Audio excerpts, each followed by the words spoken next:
All right, talking about grappling, one of the most important things that a lot of people don't understand sometimes is posture. So when I was training in jiu-jitsu, everything I always hear people yelling is posture, posture, posture. You gotta posture up. But to create that posture, you've gotta have a really strong upper back, lower back, glutes, hamstrings, that whole posterior chain. And the classic hyperextension exercise is another one that I don't think gets enough use in people's training programs anymore. Now, there are a number of different ways that we utilize this to develop posture, but to develop that strength to be able to stay up and stay tall.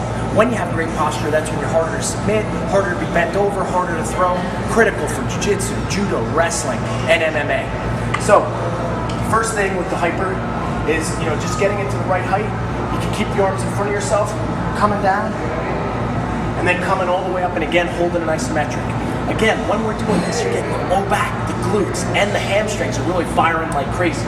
So coming down, coming back up. To make that tougher, you can do a single leg hyper. Really, again, like we said, change the base of support, make it smaller, it's tighter. So now, with only one leg, coming down, coming all the way up. Now I'm using all one hamstring to do that, but also unilaterally loading the bottom. To make it even tougher, now the next progression is to add weight. So now, if I grab a 45, pull it to the chest, now come up and hold, it's really starting to get demanding. So now I'm coming down, coming up, really holding, way tougher to do. And then finally, like we talked about, accommodating resistance is now to use the band.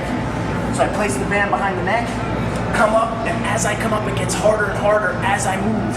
And then coming back down, coming up under control, holding and building that isometric. So, posture, one of the most important things that you've got to develop.